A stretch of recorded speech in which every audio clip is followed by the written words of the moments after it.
It is with a heavy heart that I take up my pen to write these, the last words in which I shall ever record the singular gifts by which my friend, Mr. Sherlock Holmes, was distinguished. In an incoherent and, as I deeply feel, an entirely inadequate fashion, I have endeavored to give some account of my strange experiences in his company from the chance which first brought us together at the period of the study in Scarlet, up to the time of his interference in the matter of the naval treaty, an interference which had the unquestionable effect of preventing a serious international complication. It was my intention to have stopped there, and to have said nothing of the event which has created a void in my life which the lapse of 2 years has done little to fill. My hand has been forced, however, by the recent letters in which Colonel James Moriarty defends the memory of his brother, and I have no choice but to lay the facts before the public exactly as they occurred. I alone know the absolute truth of the matter, and I am satisfied that the time has come when no good purpose is to be served by its suppression. As far as I know, there have been only 3 accounts in the public press: that in the Journal de Genève on May 6, 1891, the Reuters dispatch in the English papers on May the 7th, and finally, the recent letter to which I have alluded. Of these, the first and second were extremely condensed, while the last is, as I shall now show, an absolute perversion of the facts. It lies with me to tell for the first time what really took place between Professor Moriarty and Mr. Sherlock Holmes. It may be remembered that after my marriage and my subsequent start in private practice, the very intimate relations which had existed between Holmes and myself became to some extent modified. He still came to me from time to time when he desired a companion in his investigation, but these occasions grew more and more seldom, until I find that in the year 1890 there were only 3 cases of which I retain any record. During the winter of that year and the early spring of 1891, I saw in the papers that he had been engaged by the French government upon a matter of supreme importance. It was with some surprise, therefore, that I saw him walk into my consulting room upon the evening of April 24th. It struck me that he was looking even paler and thinner than usual. "Yes, I have been using myself up rather too freely," he remarked, in answer to my look rather than to my words. "I have been a little pressed of late. Have you any objection to me closing your shutters?" The only light in the room came from the lamp upon the table at which I had been reading. Holmes edged his way round the wall, and flinging the shutters together, he bolted them securely. "You are afraid of something?" I asked. "Well, I am." "Of what?" "Of air guns." "My dear Holmes, what do you mean?" "I think that you know me well enough, Watson, to understand that I am by no means a nervous man. At the same time, it is stupidity rather than courage to refuse to recognize danger when it is close upon you. Might I trouble you for a match?" He drew in the smoke of his cigarette as if the soothing influence was grateful to him. "I must apologize for calling so late," said he, "and I must further beg you to be so unconventional as to allow me to leave your house presently by scrambling over your back garden wall." "But what does it all mean?" I asked. He held out his hand, and I saw in the light of the lamp that 2 of his knuckles were burst and bleeding. "It is not an airy nothing, you see," said he, smiling. "On the contrary, it is solid enough for a man to break his hand over. Is Mrs. Watson in?" "She is away upon a visit." "Indeed, you are alone." "Quite. Then it makes it easier for me to propose that you should come away with me for a week to the continent." "Where?" "Oh, anywhere, it is all the same to me." There was something very strange in all this. It was not Holmes's nature to take an aimless holiday, and something about his pale, worn face told me that his nerves were at their highest tension. He saw the question in my eyes, and putting his fingertips together and his elbows upon his knees, he explained the situation. "You have probably never heard of Professor Moriarty," said he. "Never." "Aye, there's the genius and the wonder of the thing," he cried. "The man pervades London and no one has heard of him. That's what puts him on a pinnacle in the records of crime. I tell you, Watson, in all seriousness, that if I could beat that man, if I could free society from him, I should feel that my own career had reached its summit, and I should be prepared to turn to some more placid line in life. Between ourselves, the recent cases in which I have been of assistance to the royal family of Scandinavia and to the French Republic, have left me in such a position that I could continue to live in the quiet fashion which is most congenial to me, and to concentrate my attention upon my chemical researches. But I could not rest, Watson. I could not sit quiet in my chair if I thought that such a man as Professor Moriarty were walking the streets of London unchallenged. What has he done, then? His career has been an extraordinary one. He is a man of good birth and excellent education, endowed by nature with a phenomenal mathematical faculty. At the age of 21, he wrote a treatise upon the binomial theorem which has had a European vogue. On the strength of it, he won the mathematical chair at one of our smaller universities and had to all appearances a most brilliant career before him. But the man had hereditary tendencies of the most diabolical kind. A criminal strain ran in his blood which, instead of being modified, was increased and rendered infinitely more dangerous by his extraordinary mental powers. Dark rumors gathered round him in the university town, and eventually he was compelled to resign his chair and come down to London, where he set up as an army coach. So much is known to the world, but what I am telling you now is what I have myself discovered. As you are aware, Watson, there is no one who knows the higher criminal world of London so well as I do. For years past, I have continually been conscious of some power behind the malefactor. Some deep organizing power which forever stands in the way of the law and throws its shield over the wrongdoer. Again and again in cases of the most varying sorts.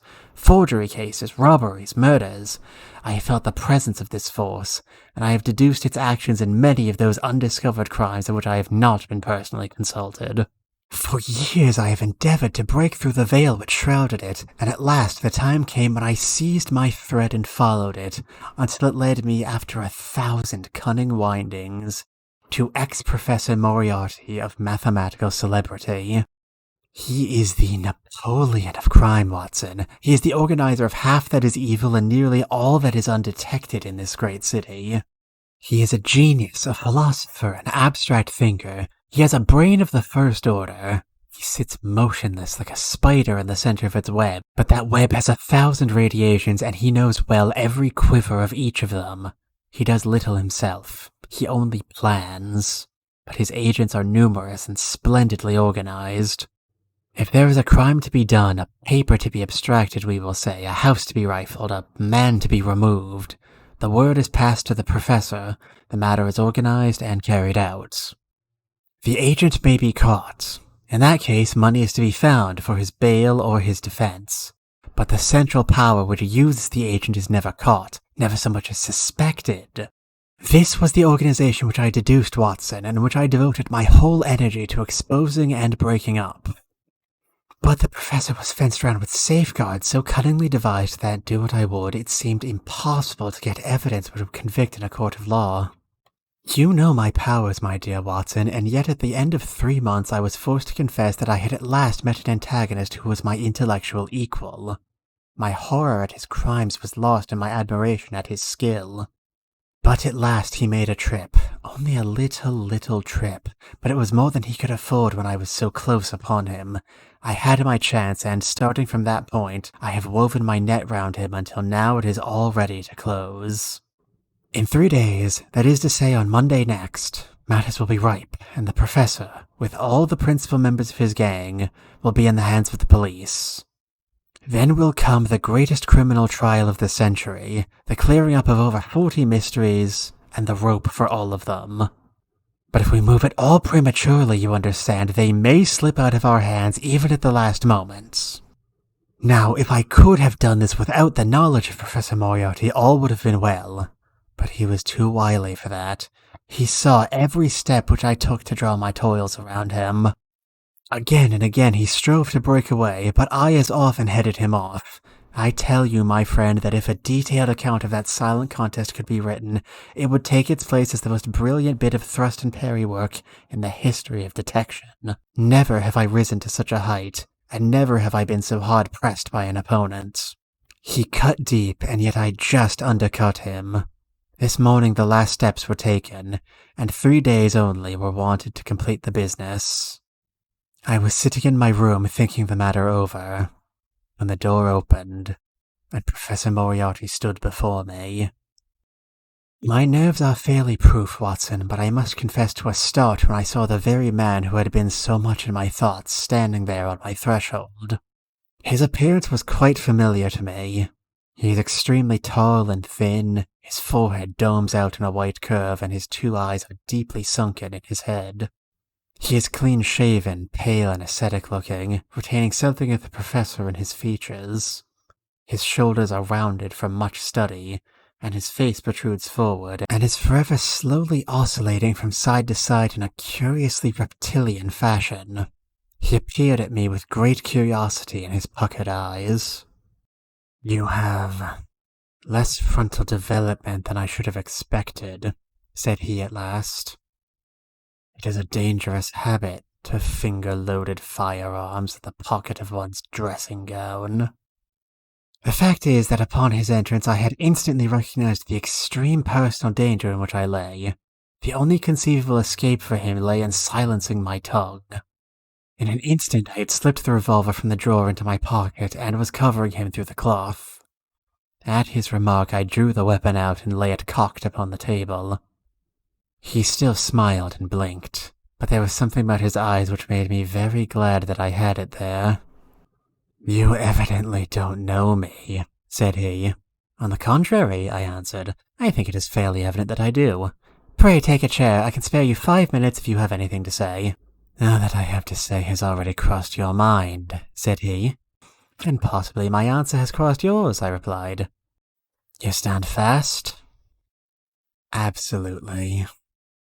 He clapped his hand into his pocket and I raised the pistol from the table, but he merely drew out a memorandum book in which he had scribbled some dates. "You crossed my path on the 4th of January," said he. "On the 23rd, you incommoded me. By the middle of February, I was seriously inconvenienced by you. And at the end of March, I was absolutely hampered in my plans, and now, at the close of April, I find myself placed in such a position through your continual persecution that I am in positive danger of losing my liberty. The situation is becoming an impossible one." "Have you any suggestion to make?" I asked. "You must drop it, Mr. Holmes," said he, swaying his face about. "You really must, you know." "After Monday," said I. "Tut," said he. "I am quite sure that a man of your intelligence will see that there can be but one outcome to this affair. It is necessary that you should withdraw. You have worked things in such a fashion that we have only one recourse left. It has been an intellectual treat to me to see the way in which you have grappled with this affair, and I say unaffectedly that it would be a grief to me to be forced to take any extreme measure. You smile, sir, but I assure you that it really would. Danger is part of my trade," I remarked. "That is not danger," said he. "It is inevitable destruction. You stand in the way not merely of an individual, but a mighty organization, the full extent of which you, with all your cleverness, have been unable to realize. You must stand clear, Mr. Holmes, or you will be trodden underfoot." "I am afraid," said I, rising, "that in the pleasure of this conversation I am neglecting business of importance which awaits me elsewhere." He rose also and looked at me in silence, shaking his head sadly. "Well, well," said he at last. "It seems a pity, but I have done what I could. I know every move of your game. You can do nothing before Monday. It has been a duel between you and me, Mr. Holmes. You hope to place me in the dock. I tell you that I will never stand in the dock. You hope to beat me. I tell you that you will never beat me. If you are clever enough to bring destruction upon me, rest assured, I shall do as much to you." "You have paid me several compliments, Mr. Moriarty," said I. "Let me pay you one in return when I say that if I were assured of the former eventuality, I would, in the interests of the public, cheerfully accept the latter." "I can promise you the one, but not the other," he snarled, and so turned his rounded back upon me and went peering and blinking out of the room. That was my singular interview with Professor Moriarty. I confess that it left an unpleasant effect upon my mind. His soft, precise fashion of speech leaves a conviction of sincerity which a mere bully could not produce. Of course, you will say, why not take police precautions against him? The reason is that I am well convinced that it is from his agents the blow will fall. I have the best proofs that it would be so. You have already been assaulted? My dear Watson, Professor Moriarty is not a man who lets the grass grow under his feet. I went out about midday to transact some business in Oxford Street. As I passed the corner which leads from Bentonic Street onto the Welbeck Street crossing, a two-horse van, driven furiously, whizzed round and was on me like a flash. I sprang for the footpath and saved myself by the fraction of a second. The van dashed round by Marylebone Lane and was gone in an instant. I kept to the pavement after that, Watson, but as I walked down Vere Street, a brick came down from the roof of one of the houses and was shattered to fragments at my feet. I called the police and had the place examined. There were slates and bricks piled up on the roof preparatory to some repairs, and they would have me believe that the wind had toppled over one of these. Of course I knew better, but I could prove nothing. I took a cab after that and reached my brother's rooms in Pall Mall, where I spent the day. Now I have come round to you, and on my way I was attacked by a rough with a bludgeon. I knocked him down and the police have him in custody. But I can tell you with the most absolute confidence that no possible connection will ever be traced between the gentleman upon whose front teeth I have barked my knuckles and the retiring mathematical coach, who is, I dare say, working out problems on a blackboard 10 miles away. You will not wonder, Watson, that my first act on entering your rooms was to close your shutters, and that I have been compelled to ask your permission to leave the house by some less conspicuous exit than the front door. I had often admired my friend's courage, but never more than now as he sat quietly checking off a series of incidents which must have combined to make up a day of horror. You will spend the night here, I said. No, my friend, you might find me a dangerous guest.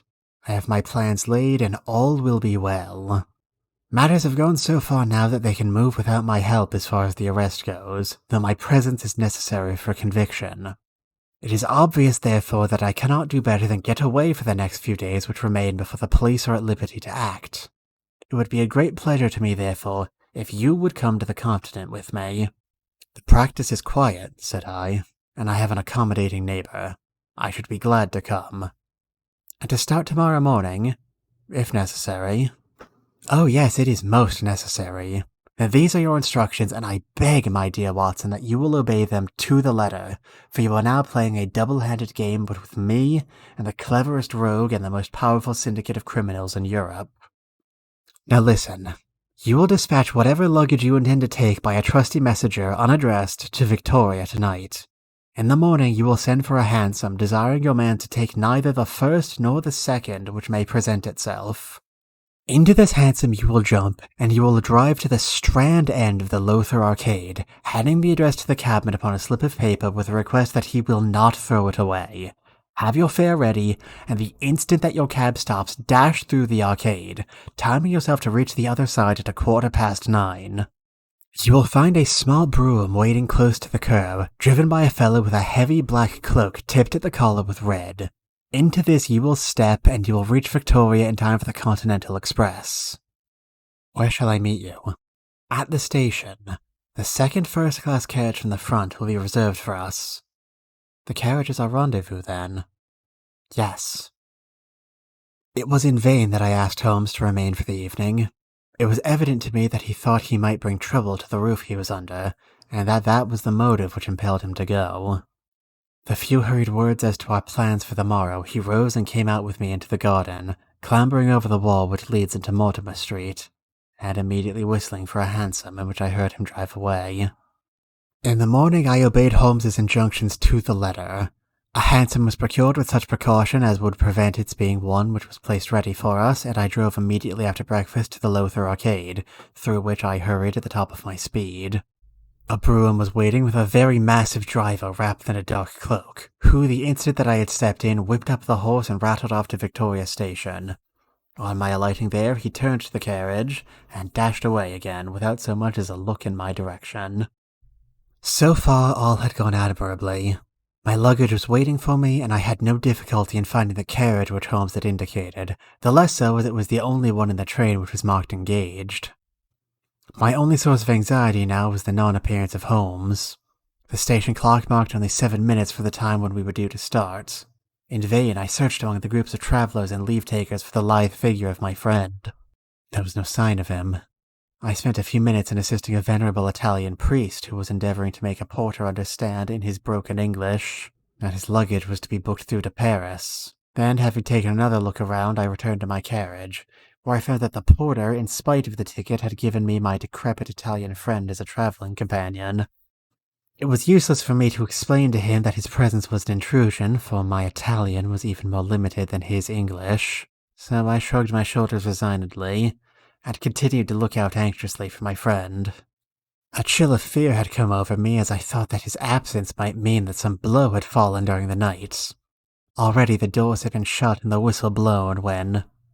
"My dear Watson," said a voice, "you have not even condescended to say good morning."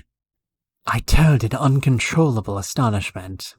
The aged ecclesiastic had turned his face towards me. For an instant the wrinkles were smoothed away, the nose drew away from the chin, the lower lip ceased to protrude and the mouth to mumble, the dull eyes regained their fire, the drooping figure expanded.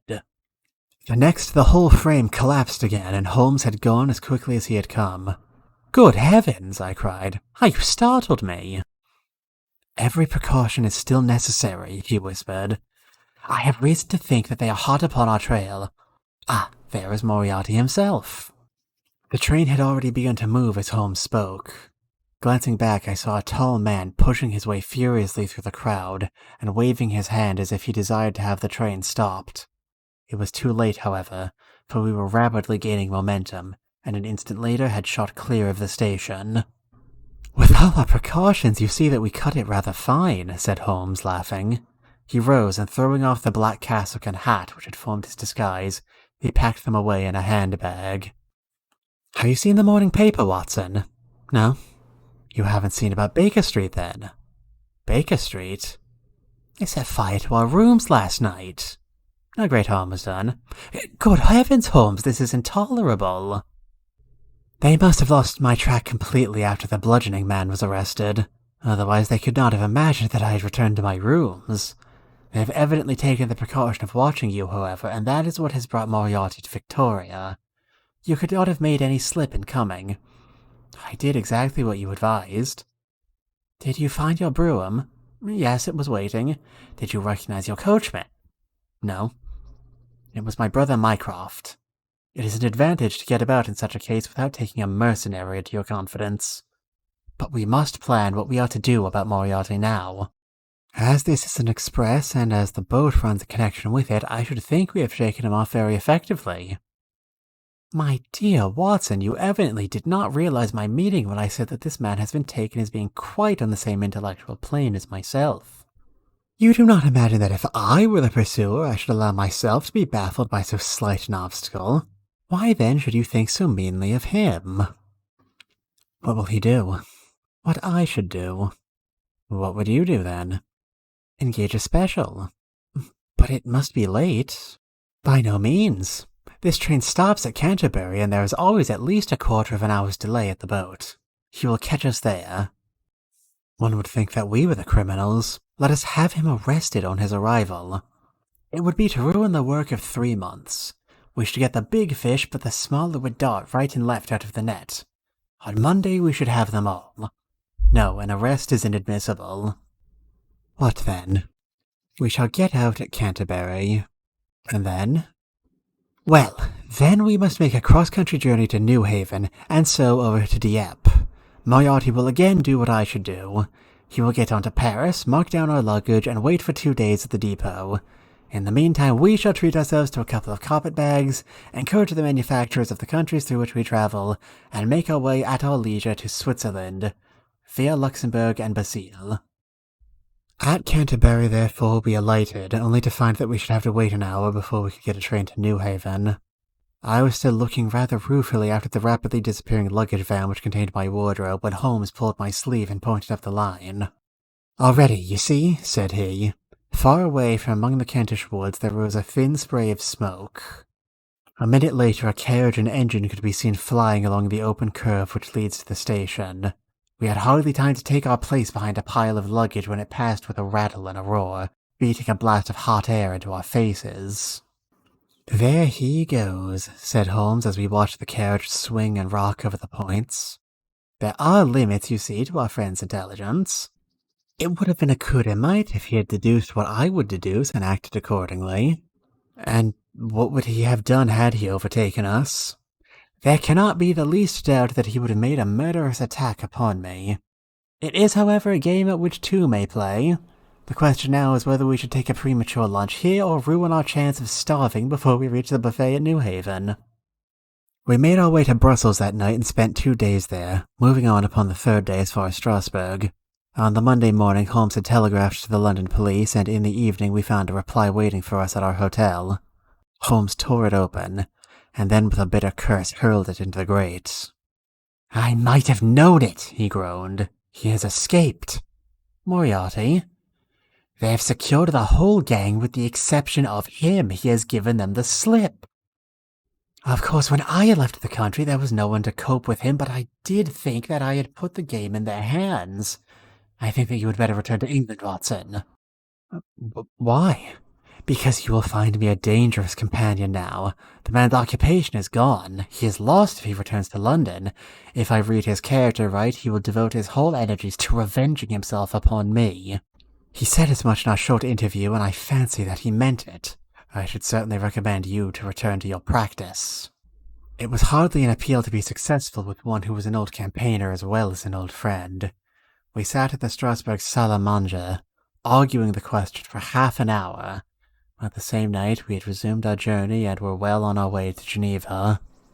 For a charming week, we wandered up the valley of the Rhone, and then, branching off at Luc, we made our way over the Gemmi Pass, still deep in snow, and so by way of Interlaken to Meiringen. It was a lovely trip, the dainty green of the spring below, the virgin white of the winter above, but it was clear to me that never for one instant did Holmes forget the shadow which lay across him. In the homely alpine villages or in the lonely mountain passes, I could tell by his quick glancing eyes and his sharp scrutiny of every face that passed us that he was well convinced that, walk where we would, we could not walk ourselves clear of the danger which was dogging our footsteps. Once I remember as we passed over the Gemmi and walked along the border of the melancholy Dalmatsé, a large rock which had been dislodged from the ridge upon our right clattered down and roared into the lake behind us. In an instant Holmes had raced up onto the ridge, and standing upon a lofty pinnacle, craned his neck in every direction. It was in vain that our guide assured him that a fall of stones was a common chance in the springtime at that spot. He said nothing, but he smiled at me with the air of a man who sees the fulfillment of that which he had expected. And yet for all his watchfulness he was never depressed. On the contrary, I can never recollect having seen him in such exuberant spirits. Again and again he recurred to the fact that if he could be assured that society was freed from Professor Moriarty, he would cheerfully bring his own career to a conclusion. "I think that I may go so far as to say, Watson, that I have not lived wholly in vain," he remarked. "If my record were closed tonight, I could still survey it with equanimity. The air of London is the sweeter for my presence. In over 1,000 cases, I am not aware that I have ever used my powers upon the wrong side. Of late I have been tempted to look into the problems furnished by nature rather than those more superficial ones for which our artificial state of society is responsible. Your memoirs will draw to an end, Watson, upon the day that I crown my career by the capture or extinction of the most dangerous and capable criminal in Europe. I shall be brief and yet exact in the little which remains for me to tell. It is not a subject on which I would willingly dwell, and yet I am conscious that a duty devolves upon me to admit no detail. It was on the 3rd of May that we reached the little village of Meidingen, where we put up at the English at Hof, then kept by Peter Stuyler the elder. Our landlord was an intelligent man and spoke excellent English, having served for 3 years as waiter at the Grosvenor Hotel in London. At his advice on the afternoon of the 4th, we set off together with the intention of crossing the hills and spending the night at the hamlet of Rosenlaui. We had strict injunctions, however, on no account to pass the falls of Reichenbach, which are about halfway up the hill, without making a small detour to see them. It is indeed a fearful place. The torrent, swollen by the melting snow, plunges into a tremendous abyss, from which the spray rolls up like the smoke from a burning house. The shaft into which the river hurls itself is an immense chasm lined by glistening coal-black rock, and narrowing into a creaming and boiling pit of incalculable depth, which brims over and shoots the stream onward over its jagged lip. The long sweep of green water roaring forever down, and the thick flickering curtain of spray hissing forever upward, turn a man giddy with their constant whirl and clamour. We stood near the edge, peering down at the gleam of the breaking water far below us against the black rocks, and listening to the half-human shout which came booming up with the spray out of the abyss. The path has been cut halfway round the fall to afford a complete view, but it ends abruptly and the traveller has to return as he came. We had turned to do so when we saw a Swiss lad come running along it with a letter in his hand. It bore the mark of the hotel which we had just left and was addressed to me by the landlord. It appeared that within a very few minutes of our leaving, an English lady had arrived who was in the last stage of consumption. She had wintered at Davos Platz and was journeying now to join her friends at Lucerne when a sudden hemorrhage had overtaken her. It was thought that she could hardly live a few hours, but it would be a great consolation to her to see an English doctor, and if I would only return, etc., etc. The good styler assured me in a postscript that he would himself look upon my compliance as a very great favour, since the lady absolutely refused to see a Swiss physician, and he could not but feel that he was incurring a great responsibility. The appeal was one which could not be ignored. It was impossible to refuse the request of a fellow countrywoman dying in a strange land. Yet I had my scruples about leaving Holmes. It was finally agreed, however, that he should retain the young Swiss messenger with him as guide and companion, while I returned to Meidingen.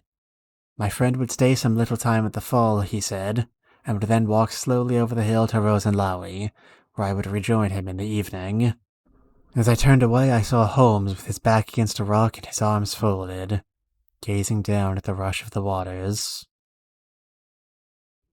It was the last time I was ever destined to see him in this world. When I was near the bottom of the descent, I looked back. It was impossible from that position to see the fall, but I could see the curving path which winds over the shoulder of the hill and leads to it. Along this a man was, I remember, walking very rapidly. I could see his black figure clearly outlined against the green behind him. I noted him and the energy with which he walked, but he passed from my mind again as I hurried on upon my errand. It may have been a little over an hour before I reached Meidingen. Old Styler was standing at the porch of his hotel. "Well," I said as I came hurrying over, "I trust that she is no worse." A look of surprise passed over his face, and at the first quiver of his eyebrows my heart turned to lead in my breast. "You did not write this," I said, pulling the letter from my pocket. "There is no sick Englishwoman in the hotel." "Certainly not," he cried, "but it has the hotel mark upon it. I must have been that tall Englishman who came in after you had gone.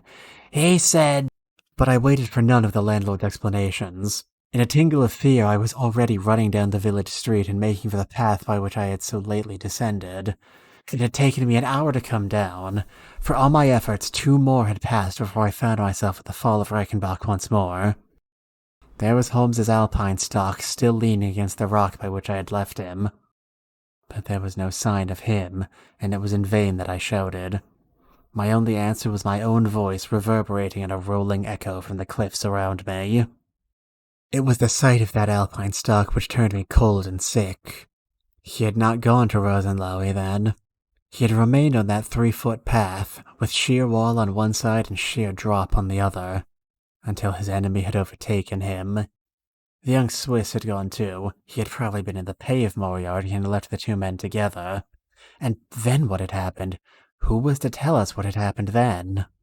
I stood for a minute or 2 to collect myself, for I was dazed with the horror of the thing. Then I began to think of Holmes's own methods and to try to practice them in reading this tragedy. It was, alas, only too easy to do. During our conversation we had not gone to the end of the path, and the alpine stock marked the place where we had stood. The blackish soil is kept forever soft by the incessant drift of spray, and a bird would leave its tread upon it. 2 lines of footmarks were clearly marked upon the farther end of the path, both leading away from me. There were none returning.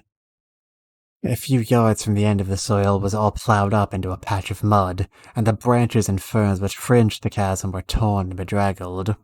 I lay upon my face and peered over with the spray sprouting up all around me. It had darkened since I left, and now I could only see here and there the glistening of moisture upon the black walls, and far away down at the end of the shaft the gleam of the broken water. I shouted, but only the same half-human cry of the fall was borne back to my ears. But it was destined that I should, after all, have a last word of greeting from my friend and comrade. I have said that his alpine stock had been left leaning against a rock which jutted onto the path. From the top of this boulder, the gleam of something bright caught my eye, and raising my hand, I found that it came from the silver cigarette case which he used to carry. As I took it up, a small square of paper upon which it had lain fluttered down onto the ground. Unfolding it, I found that it consisted of 3 pages torn from his notebook and addressed to me. It was characteristic of the man that the direction was precise, and the writing as firm and clear, as though it had been written in his own study. "My dear Watson," it said, "I write these few lines through the courtesy of Mr. Moriarty, who awaits my convenience for the final discussion of those questions which lie between us. He has been giving me a sketch of the methods by which he avoided the English police and kept himself informed of our movements. They certainly confirm the very high opinion which I had formed of his abilities. I am pleased to think that I shall be able to free society from any further effects of his presence, though I fear that it is at a cost which will give pain to my friends, and especially, my dear Watson, to you.